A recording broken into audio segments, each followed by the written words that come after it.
Big Finish ou BBV, alors sachant que j'ai pas vu de Big Finish et que j'ai vu aucun BBV, on va dire Big Finish. Bah j'ai jamais vu un seul BBV, du coup Big Finish. Bon bah BBV bien évidemment. Big Finish pour les scénarios, mais pour les clips, j'ai une préférence pour BBV. Moi je dis les deux parce que Big Finish ça a un côté peut-être plus professionnel aujourd'hui et BBV côté plus fan. Bah en fait j'ai jamais écouté Big Finish et je connais pas tellement BBV, mais bon voilà. Big Finish est quand même plus qualitatif, BBV c'est quand même très amateur quoi. Big Finish. BBV en fait, c'est tellement débile parfois et tellement fauché que ça en devient spectaculaire. Enfin voir voilà des rangers de l'espace avec des pistolets à eau peints à la bombe en argent, moi je prends ça tout le temps en fait. Bah oui, c'est un instrument qu'on utilise pour tirer des boulets de canon. Pour moi oui, il y a un canon, c'est le canon de la série. Après chacun il rajoute ce qu'il veut. Eh ben non, il n'y a pas de canon, c'est vous faites votre canon, tout simplement. Ouais, enfin ça dépend des gens quoi. Oui, pour moi oui, c'est juste que chacun décide de quoi il fait son propre canon en fonction des bouquins, des audios et d'à peu près tout ce qui traîne, voilà. Même certains considèrent de très grandes fanfictions dans leur canon, du moment que ça s'insère dans une certaine continuité avec la série. Donc voilà, chacun fait son canon, c'est encore ce qu'il y a de plus simple. Non, vous regardez, lisez, écoutez ce que vous voulez, ce qui vous fait plaisir, le reste on s'en fout. Non, mais c'est marrant d'en avoir un. Je pense que chacun fait plus ou moins son propre canon, mais par contre il y a quand même le canon qui est fait par la BBC. Et parce que bah, s'ils commencent à inclure tout dedans, ça va pas le faire, donc ils prennent que la série, et je pense que c'est quand même celui-là l'officiel. Bah écoutez, Steven Moffat s'en fout, du coup je pense pas que ça ait d'importance. Elle est bien. Elle est bien. C'est pas mal. Probablement ma compagne favorite de l'ère classique. Une femme badass qui sait botter des culs à coups de batte. Aucune idée. Excellente campagne, avec un développement particulièrement brillant, presque un côté new dans son développement, une des meilleures campagnes des classiques. Je trouve qu'elle est super badass, et j'aimerais bien je pense que c'est la campagne classique que j'aimerais revoir venir dans la new. Eh ben je ne la connais pas, mais elle a l'air cool. C'est parfait et voilà, j'aurais toujours voulu la revoir dans la nouvelle série et pas encore trop tard, qui sait, un jour peut-être. Meilleure compagne ever. Bah c'est un personnage badass qui est vraiment sympa et... Elle est badass quoi, je la kiffe.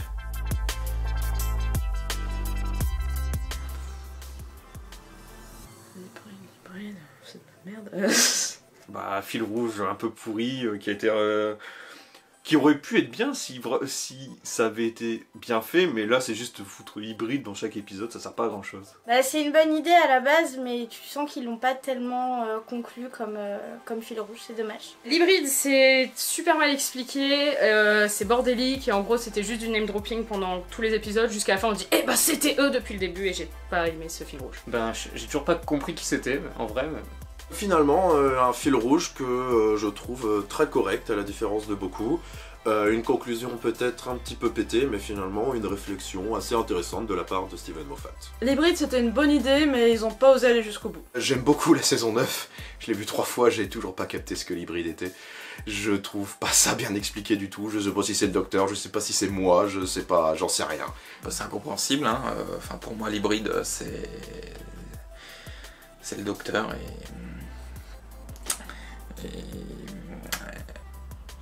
et c'est le docteur, voilà, on va dire que c'est l'hybride, c'est... De toute façon on s'en fout.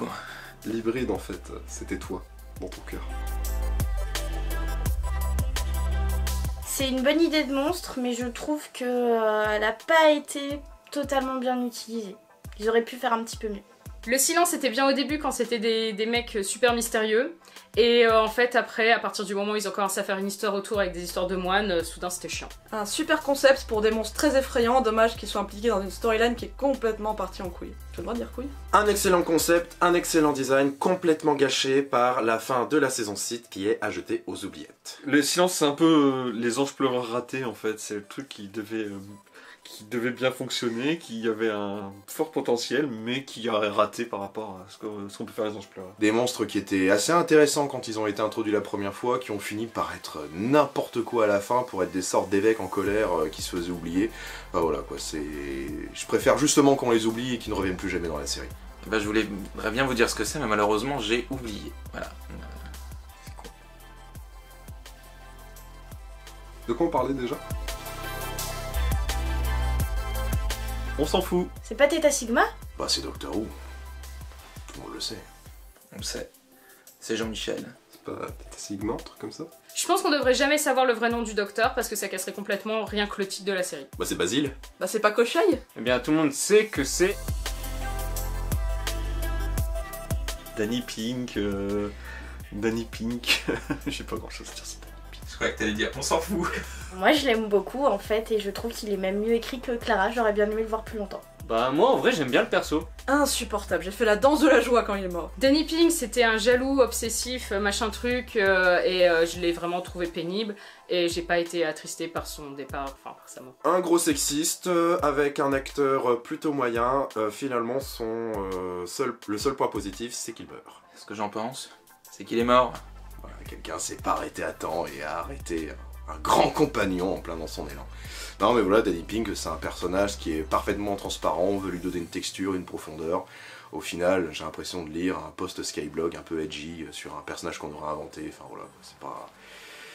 Ça marche pas. Il était mieux en Cyberman. Un très bon acteur, moi j'aurais aimé le voir un peu plus dans la série, parce que quand même, c'est James Bond quoi. Très charismatique en tant que Rassilon, même si je ne connaissais pas le personnage avant du coup. Timothy Dalton, j'aurais bien aimé le voir revenir encore en Rassilon, parce qu'au final on le voit pas beaucoup, et que j'aime bien cet acteur. Bon, son rôle est un petit peu osef. Timothy Dalton, bah, il a dû sûrement être bien payé pour ce qu'il a fait dans l'épisode. Excellent James Bond, très bon Rassilon. Quand est-ce qu'il revient? En vrai c'est un bon gars effrayant, mais on le voit pas assez. Timothy Dalton, c'est une super idée, c'est vraiment la classe de l'avoir fait venir dans la série, je trouve.